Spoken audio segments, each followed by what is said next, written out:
Whatever worked for you when we are really big might not work for you when you're in the journey of 1 to 10 or 10x to 100x. Correct. Probably something which you thought would be great yesterday and you realize after 3 days is not going to work. You need to have the guts to say, okay, this will not work. When you're working with large FMCG companies, they have a different mindset and a way of doing it, because they need to think big ticket items. You can't think, okay, here is another initiative which can give me 2 crore a month, because finally what will be that for a brand? 1% at the end of the year. Right? In the initial journey of ours, people used to search Anil Kapoor mattress. And one interesting piece I have seen, especially in this category, the names are very similar. It's very difficult, for a brand to build its own name. Till now in this category, not many people have been able to differentiate the product. Okay, the same memory foam which was invented in 1960s is getting used till now 60 years later. I believe because you want to revolutionize comfort in India, you want to redefine the way comfort is in India, because comfort is a very loosely used word in this category. I agree, there are literally 5 to 6 brands with sleep as starting point in their names. The belly of India, where the mass of India lives and where the huge chunk of the market lives. So you need to go there at some point of time, right? You can't be only digital in that sense. Cost of going there is not small. It's a huge cost, and once you fail, the cost of accepting you back is also not so easy. The negative news travels literally 5,000x faster versus a positive news at 1x, right? Correct. Your brand recall, your consideration stays for a much longer time versus X discount to Y discount to convert at this point. Somebody keeps saying marketing is an open heart operation. And very early in my career, somebody taught me it's an open heart operation. So where you have to ensure your body keeps functioning and you're repairing your heart. Hi everyone. Today I have a very special guest, Ripal Chopda, the CMO of the sleep company, a company known for, I would say, revolutionizing how the new India sleeps. Welcome, Ripal. Thank you, Raghav. Really honored to have you here on this show. It's our pleasure.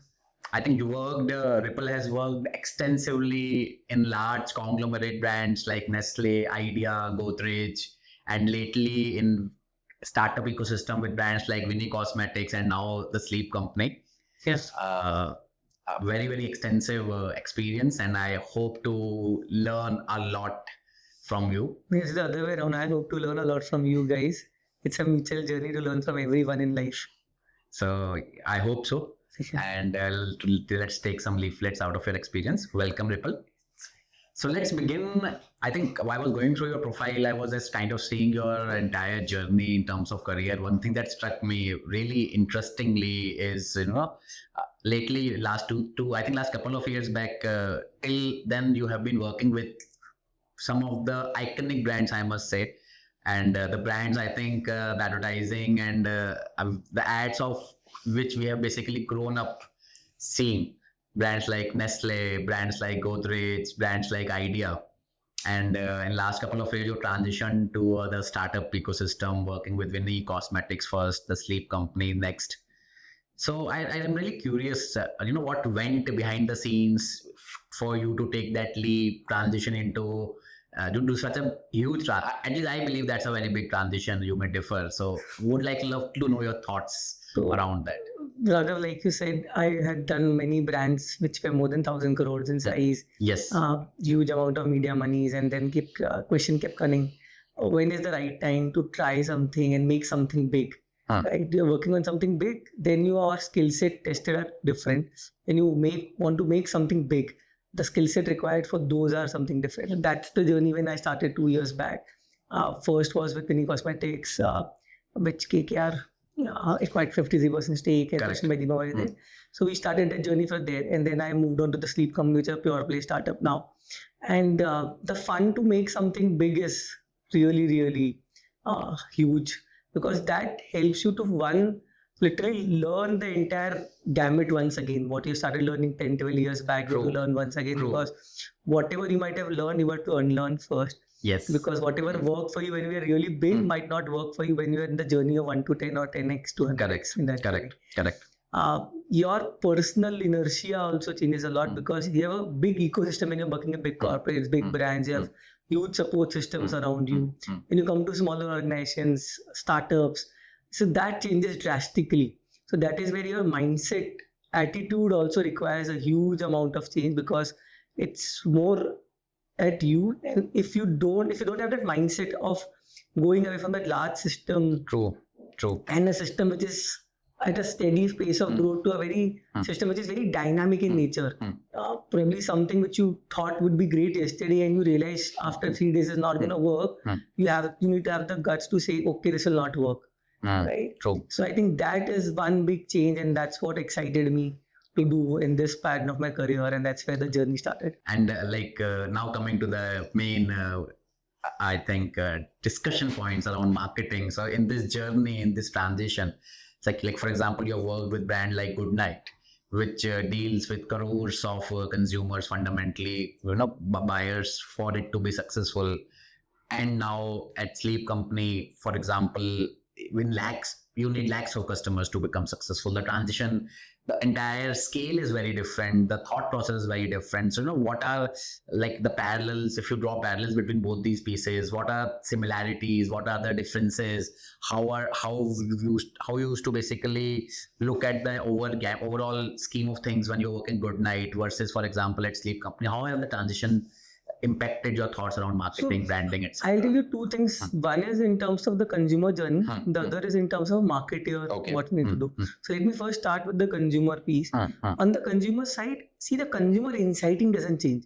Yes, right? True. The consumer inciting when you face a large brand or with a small brand, that is still the constant. Your entire initiative, which is consumer-led, has to be consumer-led. What changes is in terms of your media mix. Okay, when you are when you're wanting to penetrate a large number of households, both in urban and rural India, your media mix is very different versus when you want to do something which is very smaller subset of that, right? Correct. But that is where the learning is supposed to be, and the big change is supposed to be. The second part as a marketer is that every company, every industry has a different DNA. Okay. Yeah. So when you're working with large FMCG companies, they have a different mindset and a way of doing it, because they need to think big ticket items. You can't think, okay, here is another initiative which can give me 2 crore a month, because finally what will be that for a brand? 1% at the end of the year, right? Correct. And 1% for the end of the year, nobody in the system would be happy to put all of energy. But in a smaller system, a 24 crore or a 2 crore monthly initiative could be huge, because the overall impact on the company would be 5 to 10% of that size, right? Correct. And hence, the mindset change needs to be really important, that you need to have good amount of pipeline on NPDs and everything. But those NPDs could also be smaller in size. They don't need to be always $1 million ideas. Sometimes they could also be in multiple crores, and then you can make it big over a period of time. True. I think that is one big change from that perspective. Second is, I think what marketers would realize over a period of time is when you're working with large brands and then smaller companies, sometimes you have a lot of data. Okay. Yeah. Yes. So then a lot of times you are literally, I would not say slave of data, but you're literally in and around data in that sense. But when you come to smaller companies, sometimes you might not have all the data. Yeah. You might have 2 bridges of data, and you will have to build the data in that bridge, and you have to take some gut calls. Some leap of faith needed. Absolute data. And that is where the big change needs to happen for marketers when they move from big brands to this ecosystem of startups. That with limited set of data also, how can you push yourself to build the right hypothesis, test it, and then build it? But just to go a little deeper here, like for digital first brands, like for example, the Sleep Company here, isn't data one of the core fundamentals and strength that these companies have? Because in digital world, the richness of data is much higher, for example. So while I understand that the magnitude of data would be limited, but the granularity of data probably could be even more. Like, what are your thoughts there? What is your experience there? So I agree that any digital first company has a lot of data. But what happens is, since in any smaller company, you are moving really, really fast. Yes, right. So sometimes the data might not be fully cooked and fully baked. Got it. And that is where... And also not fully relevant. You don't have to store.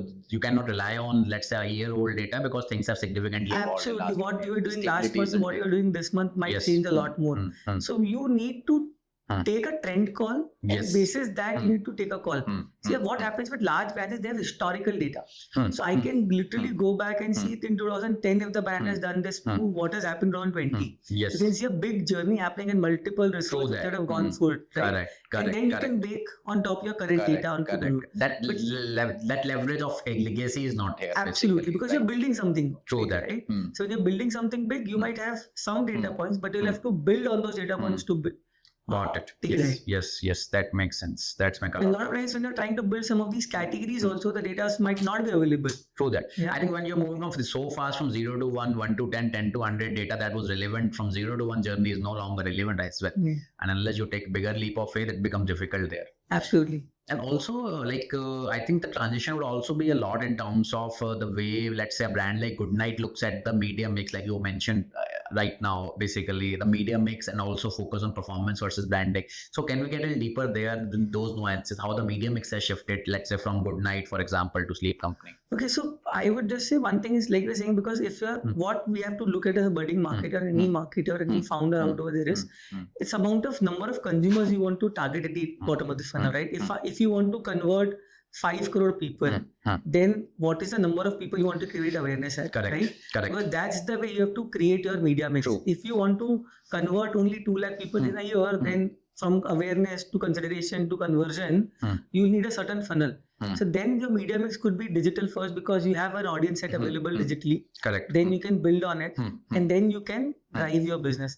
But if you're looking from large brands perspective, only digital cannot survive. Because that kind of reach, which you need, you will not get it. Penetration, you will not get it from a media perspective. Hence, it could be a TV first, followed by digital, followed by print, depending on how the brand is using different. Got it. So it's very, very science backed, data backed. It is at the end of the day a very simple number. How many consumers you want to be part of your journey that year, and hence how much awareness you need to build. And then what you have to look the at, methodology would be quite similar in both these cases. it's just cost per reach. If digital can give you the same cost per reach versus a TV could give you or a print could give you, then you will go with digital because an audio is visual, right? It gives you the right amount of impact. And hence, if the cost per reach is right for you, you need to be more focused there versus more worried that my brand is not visible on TV today, or my brand is not there on newspapers today. My competitions are doing a lot of newspaper ads, front page ad, last page ad. But having the media mix where, like you are present all across, there's a multiplier effect also that comes into play. Let's say you're present on digital plus print plus TV, visual is present on one channel. Even if you're optimized for cost per reach, but how do you take into consideration the multiplier effect that having presence on different channels gives? See, obviously multiplier effect will be there because you're creating awareness at every touch point consumer is going and consuming content, right? But at a brand level, you need to also be cognizant of how much money you can invest at your journey. Got it. Money is never infinite in life. True. Money is always finite, and if money is finite, then you need to take the decision basis the amount of money you have to invest, and then which is the lowest cost per reach. If you have, if your brand size is big, and if you have the right money, then I would say still try different mediums. But what India gives is a huge amount of diversity. Look at that ways in India, there is literally 11 to 12 languages they are available on TV. Why do you want to do national TV? And people tell me do national TV, and I keep saying back to everyone else, in India, if you have to try TV, try regional. Try Telugu for AP, Telangana. Try Tamil for Tamil Nadu. Try Malayalam for Kerala. Then the cost per reach is significantly lower there. Absolutely. First of all, you will realize that your product market fit is right or not. Are you ready with the distribution or not? Are you ready with the consumer? Good way to test the waters before going really big, basically. Absolutely. And your cost also reduces of the pilot. You are going mass in that state. You are isolating your behavior. So you know whatever I am doing here is not getting carried forward to any other state.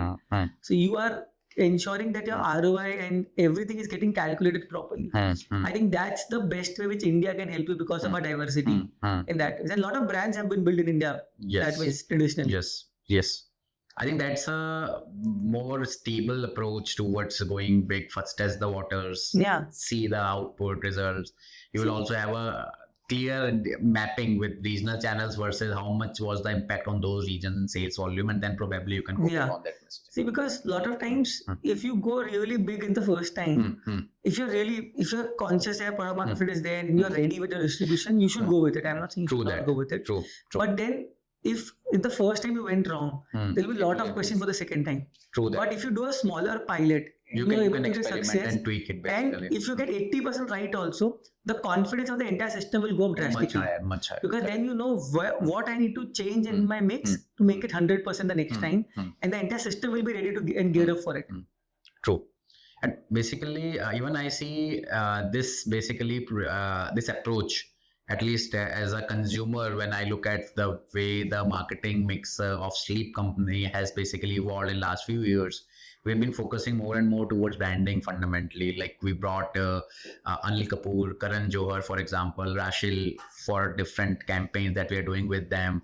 The focus is shifting from pure play performance to performance plus branding. Basically, I think the budgets are also shifting in that direction. So how has this transition basically helped the sleep company? What has been key pillars when you are basically thinking around these? So what happens with, why are we using, say, a lot of faces in that sense? Yes. We are a young brand, right? Yes. And we are a young brand trying to tell a larger story in India.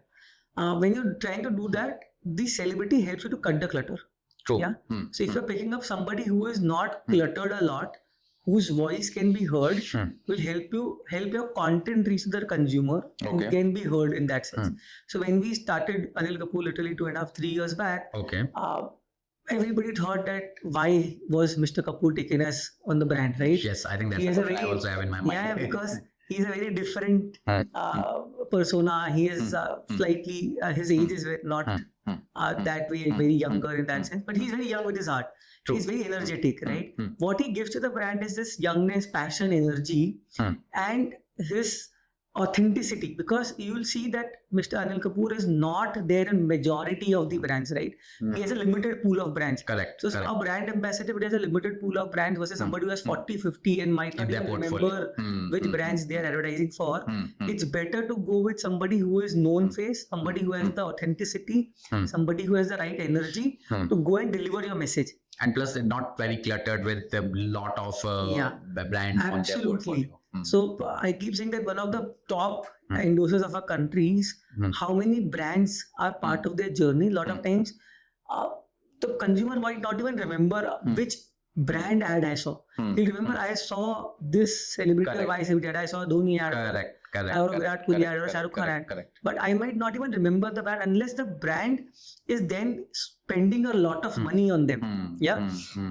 Unless my SOV in the overall gamut of brands which are doing is really high, and the celebrities associated for a very long term with me. So one of the deciding factor for you probably was that for some to choose or go with someone like Anil Kapoor, apart from basically, let's say, high on energy and a lot of resonance with the brand, that what kind of brands he's endorsing already, or how many brands he have on the plate, and will you have the maximum share of voice amongst those brands so that you can declutter the market? Absolutely. That's a very interesting thought. Yeah, because I'll tell you that a lot of, in the initial journey of ours, people used to search Anil Kapoor mattress. Wow, this is interesting. This is very simple, right? Because what used to happen, they might not. This is very interesting insight of a performance team where you should always own this space. We own this space till now, because and it was very starting part of the journey. Now we have gone ahead in the last 3 years. But what happened is people might not remember because the brand was new, but they had a face which was not associated with lot of brands, right? Yes. And then this is the face, this is the category. So the brand is the work in progress and getting built up year on year. Yes. They might be using that as a search term. But imagine that when you have a celebrity which has so many brands, and you might not remember the category. Correct. Yeah? And all that brings me to another question. Basically, interestingly, in your category specifically, there's competition from both sides of the table in terms of large conglomerates, established brands which has been there for decades, for example, and on the other side of the table there are a lot of new age brands who are competing for same space, same mindshare fundamentally. And one interesting piece I have seen, especially in this category, the names are very, very, very similar. It's very difficult for a brand to build its own name. Well, as a consumer, like you told Anil Kapoor mattress, for example, I think that resonates better. I remember that much better as a consumer vis-a-vis many other names whom I don't want to basically mention right now. So how do you counter that challenge when you're building that? So let me take the first question, the second section subsequently. The first question of traditional brand versus new age brand. I think you're right. There have been some amount of news and good news coming in this category. But what I keep seeing is, if you look at any other category which has exploded in India, it has exploded on the back of science, innovation, differentiation, right? But till now in this category, not many people have been able to differentiate the product. Okay, the same memory foam which was invented in 1960s is getting used till now 60 years later in the journey. I think we as consumers and we as people of this world deserve much better in that sense. Science has evolved a lot more, our technology has evolved a lot more. And that is where our technology, which is our patented smart grid, is one of the biggest differentiation for us. Okay. And that has worked for us till now. Consumers have been really love the brand, and they want to speak about a bit about this? Yeah, so I'll tell you about this technology, which is our smart grid. So it is a hyper-based polymer. So this, what it works is, at the top layer we keep this, and what happens with any other foam, which is memory foam, is the entire body sags down basis your weight, right? But that's not the way you need to sleep. Your body and your weight has a different every different portion needs a different way of adaptation. So your head and your butts might need more softer portion, but your back and spine needs more firmness. So that could not be delivered with memory foam. That is what is getting delivered with a smart grid. And that's the big differentiation. That's why consumers are now coming and testing us and trying us, and are really happy with us. Nice, very interesting. And we have seen that whosoever, when he comes to our stores in the omni-channel journey, is really happy and gets converted really fast. Because see, finally, if everybody else is selling a similar product and there's only one guy selling a differentiated product, the chance for us to win is far more higher, because we have a different niche. Got it. Some people might reject us by saying not everybody else have it, but a majority of Indians, now you have seen with the way digital have shaped up, are open to new technology. Yes, that's true. Absolutely true. Because we believe that science and technology and everything is driving the change in this world. We have seen the journey of 2G to 3G to 4G to 5G within 1 decade. So this is something that you guys have like patented, if I may ask, basically. Wow. We have patented in India and now Japan also. Nice, very nice. So you can imagine a company from India patented in Japan. Yes, so basically I think this probably fundamentally improves the quality of sleep and then thus quality of life, basically. Yes. Okay, that's interesting. And see, what is also fundamentally a big thing about India is India is a striver's country. Everybody wants to try and achieve big in their life, because we believe it is India's time. And it is India's time. Yes, it is. Sure. It is India's decade. No doubt about it. But when all of this is happening, culturally, we are not very prone towards resting up, taking that pause for a small time. Culturally, we're prone towards hustling, struggling, working hard. But that's how we have been brought up, right? Yes, true. That's how the entire culture and the societies are. But that is changing with our Gen Zs and millennials. People are seeing that there is you need to work hard. But at the same point of time, either you need to party hard, you need to take a rest also in your life. Right? Correct. Very true. Taking your me time is really important. And that's where brands like ours are helping consumers. I think hustling is over glamorized in entrepreneurship world. I am sure everybody needs to do a fair share of their hard work. True that. Stretch themselves, be agile and nimble, but also at some point of time take care of your body. Don't take your body for granted, because at some point of time it will then give you a loud voice, and then it will be too late. Yes. And I think playing for the long haul is more important than doing a sprint. And then we are all here in a test match. Yes. It is a 30, 40, 50 year journey, and not a 1 year or 2 year journey. Correct. So that is the differentiation that you're bringing basically from the traditional counterparts. Absolutely. And also the new age brands. None of the new age brands have this patent technology in India. So that is there. Second is, because we have a strong differentiation in our products, we believe in them. All of our products today have a smart grid inside it, right? We believe, because we want to revolutionize comfort in India. We want to redefine the way comfort is in India, because comfort is a very loosely used word in this category. But how do I redefine it with pure science? And maybe de-associate the guilt attached with comfort. And that is what, if you look at our new communication, which is all about, we are trying to bust some of the myths, and we are saying that how can science help you to sleep better? Nice. Because science can truly help every individual to have a better lifestyle. Correct. So that is one piece which we are trying to do, and help our consumers in their lifestyle to achieve more. Yes. Right. And you are actually tackling a very critical, important aspect of everyone's life, basically. Absolutely. Comfort, sleep. If that is going right, then many more things you can basically drive with the right. We keep saying in India, the two categories which we are playing right now big is, one is our obviously the sleep category with mattress, and then there's a sitting category with office chairs. Correct. We're literally having impact in 2/3 of consumers' life. More than 2/3 of consumers' life. True that. Because literally you work for 8 to 10 hours, you sleep for 6-7 hours. So we are part of the journey of 16 to 18 hours in your lifestyle, right? Correct. So if as a brand, if I think from a very consumer first perspective, I am literally helping change consumers' life and make them feel better in the entire day's gamut. So if I am not able to use my technology and science to do that, then I'm not being true to them. And helping them is what will help us, right? True. If a consumer believes that this brand is solving my problem, they will reward the brand by purchasing it. But you have to think consumer first. Your business will happen later. I think that's also a very nice, interesting way to look at a brand first kind of an approach, not just about marketing or messaging or media mix, but actually looking at every single touch point that a consumer has with your brand. Like, what are your thoughts around it? Like, how do you see your role basically as a CMO, as someone who is basically guardian of the brand? Like, how do you see, that basically what are major key pieces that you're always conscious about, always productive about? So there are 2-3 aspects of it. So because we started our omni-channel journey 17-18 months back.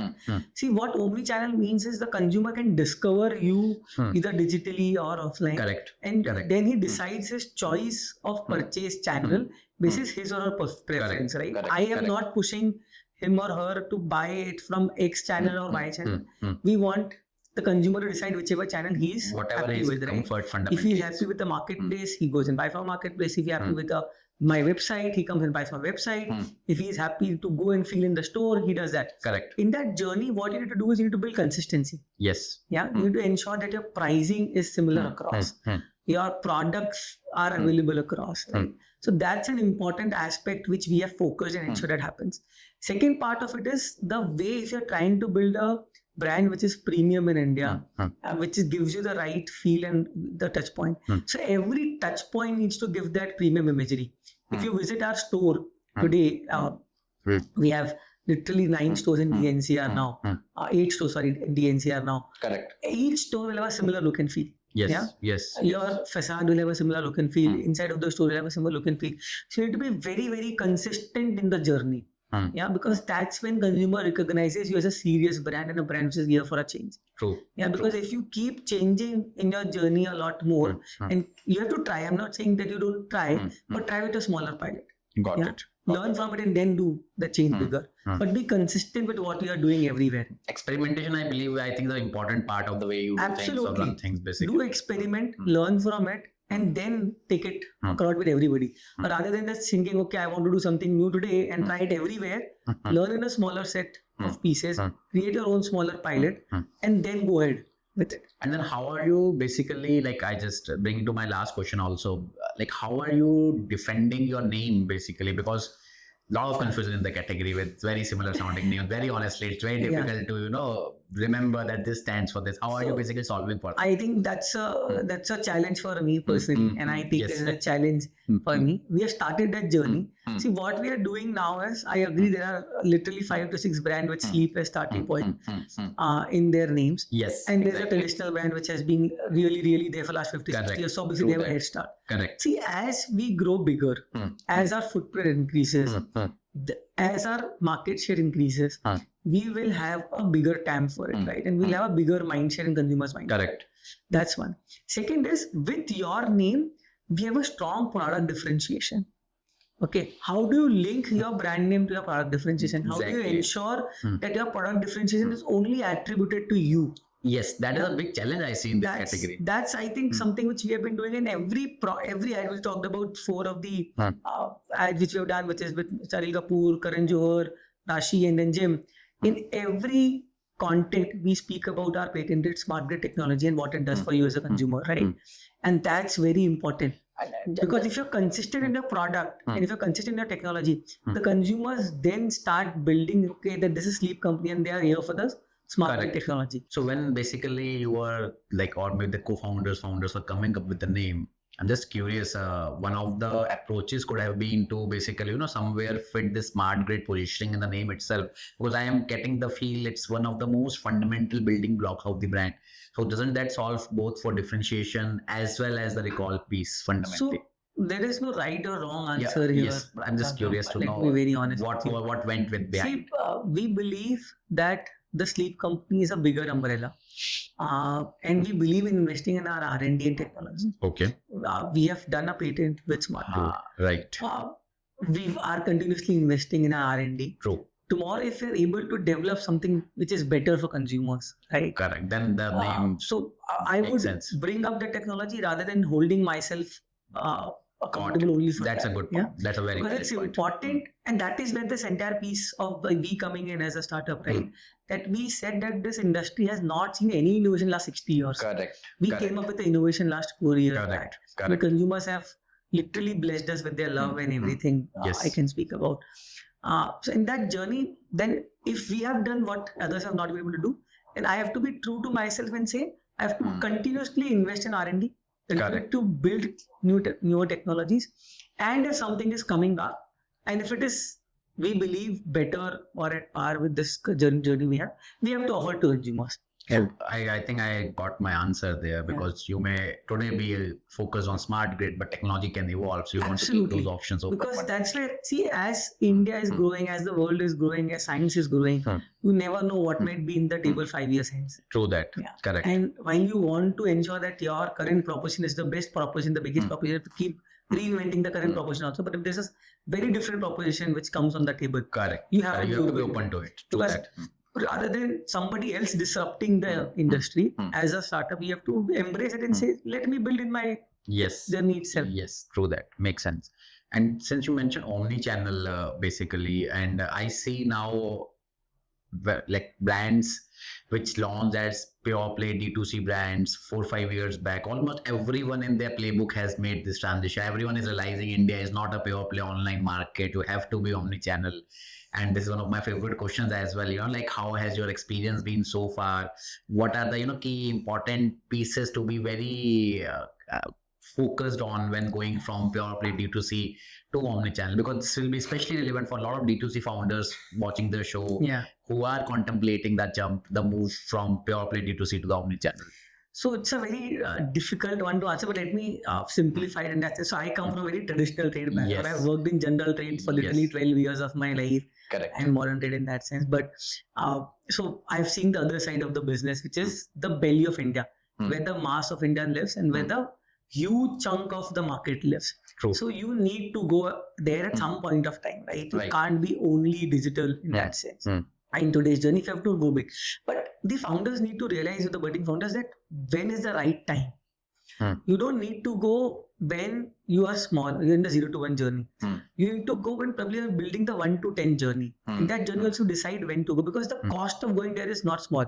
It's a huge cost. And once you fail, the cost of accepting you back is also not so easy. Yes, very It's right. not digital world where consumers are okay, you do something. This is one area you can't experiment with, basically. If you fail in trade once, those channel partners will literally look at your eyes that you were not sure about what you're doing. Correct. Then why should I trust you? I think even convincing them to get the shelf space once is very difficult. Because your own website is one guy, as you as the owner of the website, to convince and say, okay, I'll list my product here. Correct. But when you're going to trade, you have to convince to 1 lakh outlets, 2 lakh, 3 lakh, depending on which category you are in and how many touch points you want to be, or thousands of outlets in that sense.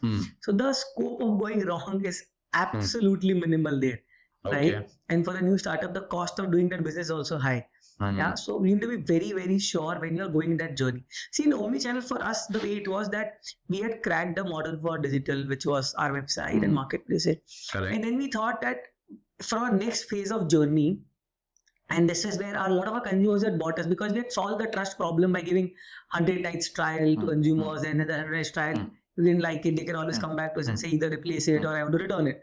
But they were always saying, okay, that's good that you're giving and building the trust, but a lot of times I want to go and feel the product before buying. Before buying. And that's why that was the consumer feedback, and the consumers were buying 2 matters or 3 matters from us after literally 6 months for their other bedroom. They came back and saying, why don't you start this journey? And I think that's where the founders realized 16-17 months back, let's start this journey. Let's start with a smaller gamut. So the first 6 months we were literally there in 8 to 10 stores. We realized this is a big win for us. And in that journey, in the last 12 months, we've been expanding at a rapid pace. By end of this year, we'll be anywhere between 90 to 100 stores. Probably next 2 years, God knows, and let's see how things progress. Because what happens with this omni-channel journey is the consumer discovers you online, or he discovers you through the channel of media where you're buying it. And then when he comes to your store, which is an experience center, he literally feels that this brand is no more small. This brand is now a big brand. And that trust basically is at a different level altogether. And also now a lot of people in India have this piece of offline versus online habit behavior, right? I might be okay to purchase something which is 1,000 rupees, 2,000 rupees online and try it out. But for a 20,000 rupees, 30,000 rupees, 40,000 rupees product, I still want to have that offline feel. While I trust the company, but I still want to go it once and just feel it. A lot of times in our experience center, consumers come, they experience the product and then they tell us to manager, oh, I'll go and buy on the website. Got it. But for us, it's same because you can do that. It's for us, it's not a problem. But that is where the journey started, and it's been good. Today, we are present in 18 to 20 cities. We're expanding at a good pace. We're expanding our stores.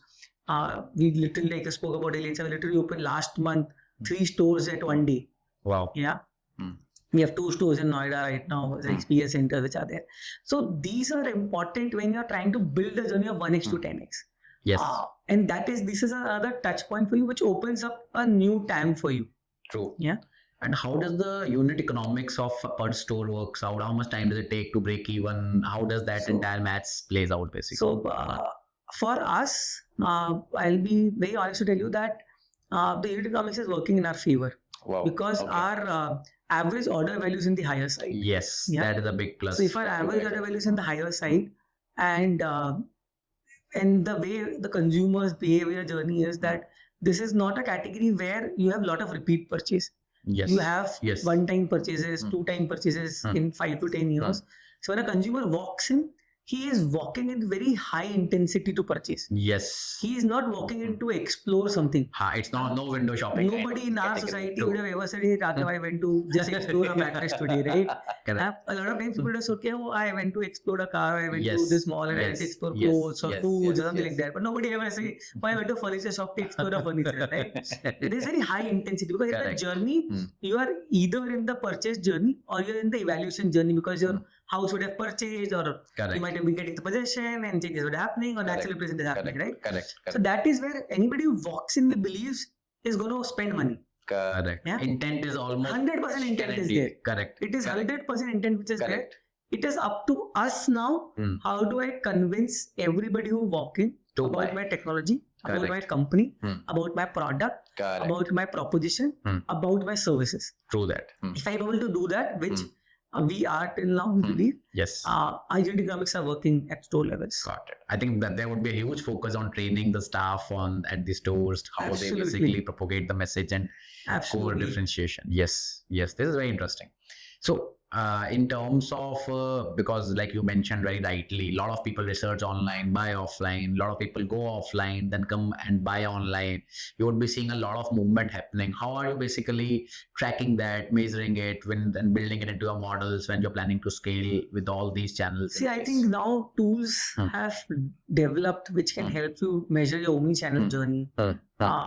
To an extent that tools are now available that if you had served an ad to somebody Correct. and if that guy was available in a GPS coordinate of your store of 10 to 25 meters, You will be able to map that up. you will be able to map that Correct. this person came to my store. Right. And if this person came to your store, you will not see have converted or not converted. True. Yeah. True. So I think that tools are available now with majority of the top publishers in that sense. What is some of the things which sometimes then work is when you're trying to measure exact data, because you might get a consumer ID, which is mobile number or his email ID, when somebody comes to your website. Somebody gives you those details. I think that's also we're trying to solve for it, that how do we capture those first party details for versus later in the journey to suddenly start of the journey and then ensure that our measurement increases. But that's how every person is learning. We have done a couple of things there. I think it's working out for us. And we continue to keep learning on it. We started something this month also to generate more leads. And when I'm generating more leads, how do I ensure that I track that Through consumer the entire journey fundamentally. versus at a later in the journey, much earlier in the journey. Or also, you're also using any of omnichannel attribution models to basically measure the entire impact of Yes, we are online using or both offline. Google and Facebook models of omnichannel to measure the entire journey. Okay. In terms of walk-in, in terms of business, in terms of everything, we are trying to do that. Okay. Interesting. And what has been the biggest challenge in that you have encountered making this transition from a pure play D2C to an omnichannel kind of a brand? Okay, so one of the I would not say a challenge, but one of the piece which happens is when you start going from completely digital to the offline world, you also need to now increase your consumer base. Yes. Right? Yes. So that is where Raghav, what we've started doing is now that as a city, gives us a certain density which we have internally decided, we start doing our offline initiatives also in the city. Got it. Like we start doing a lot of print in those cities, which gives us impact, which gives us the right reach. Because you need to expand your horizon. Within print also, and I'm a big proponent of it, is don't just focus on English. Yeah, True. Because a lot of times we as founders, because the kind of background we come from, we believe that's where our TG lies. No, guys, our TG still lies in India. People love to speak the regional language. And let's take a very simple example. When you go back to our home, how much do we speak English? How much do we speak the regional languages? And that's where consumers love to watch their content that ways. Consumers love to read about their native languages. So test it out. Largely it works. I think for me it has always worked. So that's also we are doing now, because if you rely on only English, you'll never be able to create the right reach for the city. The moment you expand your horizon to a regional publication, regional publishers, it helps you to expand your reach. And that is where your consumer base increases. And that is where you get newer set of audiences to your brand. And I think this will also be different from your digital audience, because regional language, people are still consuming a lot of offline content in regional language compared to digital. Like look at our parents, for example. They may not be very active on digital, but they're reading the newspapers and news in the regional languages a lot. Absolutely. So use of regional languages, be digital, be traditional platforms, helps you to reach to newer set of audiences and different age groups, different age brackets, different kind of intensity in that sense. A lot of people still have a habit of reading a newspaper every day morning, and that's like a culture too. I'm also part of that culture, that with my breakfast, if I don't get a newspaper, I feel awkward. Yes. In that sense. And I think that helps. And there's data available in terms of what is the newspaper print reach, what is IRS reach. I think all of those data is available. You can take measurement decision basis data. This is each and one's gut. Right. In that sense. And one more question on the omni-channel piece, like how important or critical, how does the pricing strategy evolve once a brand is selling only through its website or maybe marketplaces to selling it through, like a lot of distributor ecosystem or directly through brand stores? How does the pricing piece work? So I think that's what I'm talking about. So why you are going omni-channel is to build authenticity and trust, right? Correct. If you're trying to build authenticity and trust, and if your pricing is not similar across, your trust is going to go down the drain. Right. You might say, okay, no, I have somewhere this, I have to offer something this. No, that cannot happen. In omni-channel world, your pricing has to be constant across. Because consumer is evaluating you everywhere, right? He might just open in front of your store, guys. Okay, here is what's happening on marketplace. Here is what's happening on your website. That cannot be a friction point. So you have to build that trust in the consumer by saying, sir, here is my open price point. Wherever you want to go, here is the price point available. With me, you get XYZ service. You seal the product here. I am responsible to you like a relationship manager. It's my accountability to get the product delivered. It's my accountability whenever you have a problem, you come to me. You offer benefits which are non-price related, maybe some additional feel-good benefits. More than feel-good benefits, it's the service which we are giving to the consumer, right? Okay. We don't offer anything extra actually. That's been very, very strange in our case, that whatever you get on our website, you'll get it. Actually, a lot of times our store managers will just open the website and say that these are all the offers to you. So I don't have anything extra to give. Because whatever is here is black and white. And that is where we have differentiated ourselves from traditional players to a new age player. But some brands still have some differentiation of if you buy from their website versus stores. Like, see, they have it, but that is where you have to be, and each brand will have to decide from its category. Is it working for them? Is it not working for them? But if you want to crack the offline market, then I believe that pricing changes would lead to friction, and friction will not be good for you. Okay. And you can look from an example of a lot of FMCG brand or CPG brands in that journey, which has seen this journey of last 50-60 years. The kind of pricing which they do, be it in a general trade to a modern trade to e-commerce, they ensure that their pricing per gram or the pricing benchmark which they are doing are more or less similar. They don't go deeper anywhere because they have to ensure that, because their penetration is high. Correct. A small, and when one is penetration, which is the consumer, the other is the number of people you're interacting with. If a brand is going to 10 lakh outlets, 12 lakh outlets, 20 lakh outlets, imagine a small price point impact. Yes. The negative news travels literally 5,000x faster versus a positive news at 1x, right? Correct. So, and your own people gets impacted with it. Their morale goes, your morale goes down, and then everything goes down. The system collapses. So, I personally believe that you need to keep a consistent pricing and focus on service aspect rather than pricing as an aspect. And consumers understand that. See, some consumers might come and say, no, I came to your store and I want an extra something. See, you have to convince them and tell them, sir, I am here to give you the right services. True. Yeah. If you like my product and you are saying, I don't want to buy from my store, please buy from my website because my company's product end of the day. I'm happy where you're buying from. I'm not restricting you. Makes sense. But here is an offline experience. Here am I responsible for you and giving the right service, helping you understand every of your question. While I have a complete call center which helps you understand any question, but when you're going to the store, you have any questions, the family wants to visit, your friends want to visit, all the things are taken care of.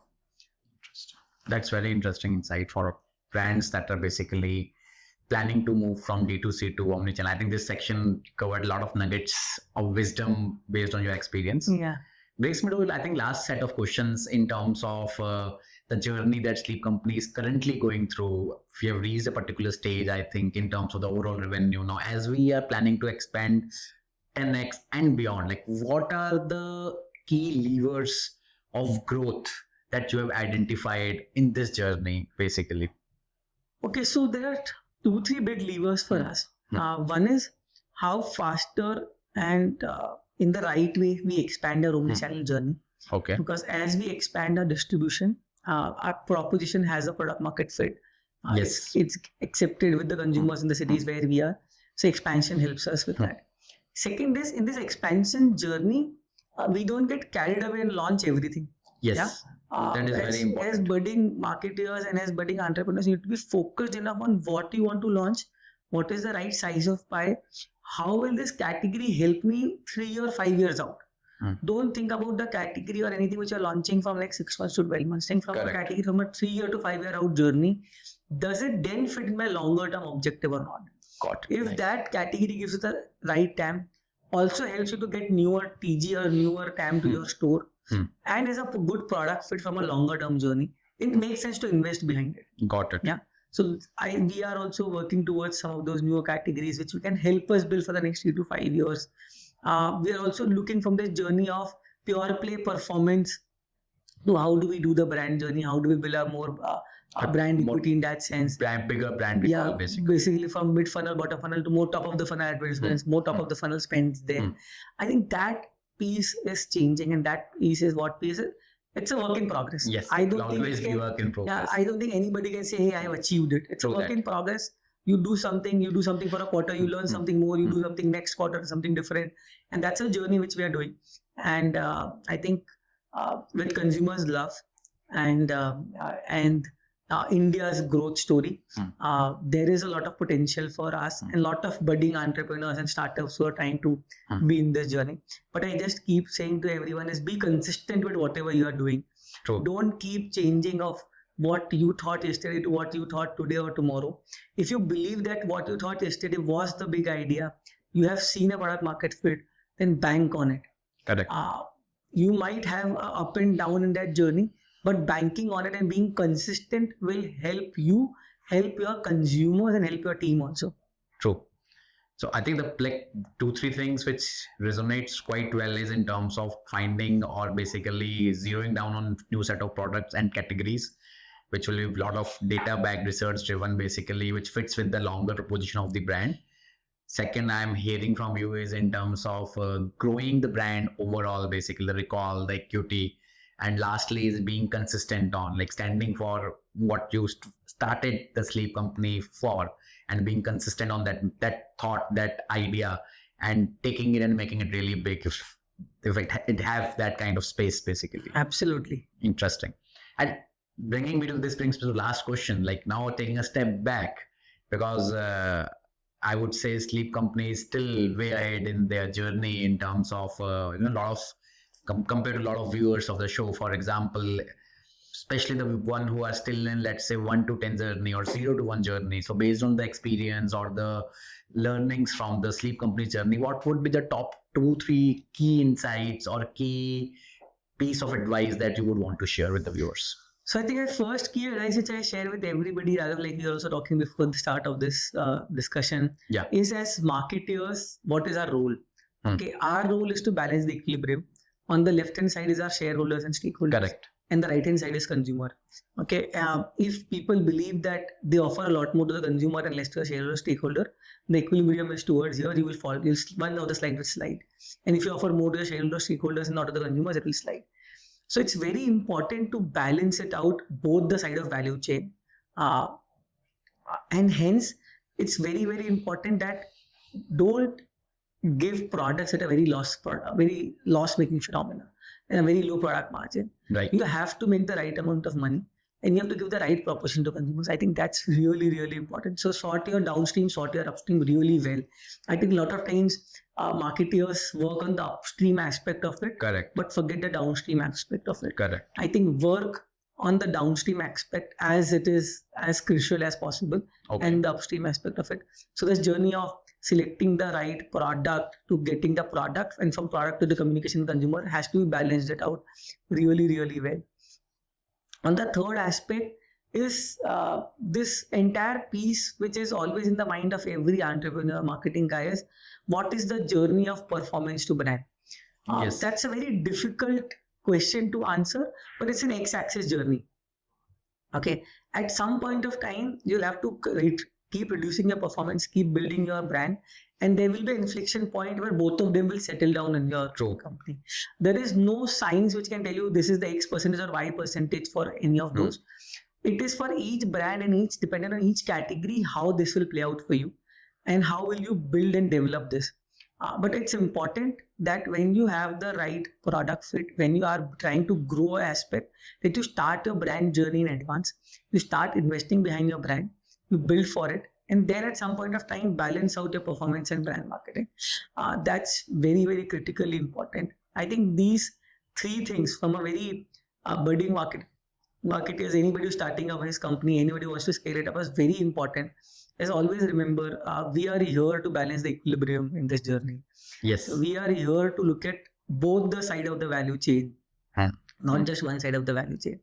And thirdly, very, very simply put, is to ensure that we try it out in the journey. Don't try it out from performance to brand really fast, from brand to performance really fast.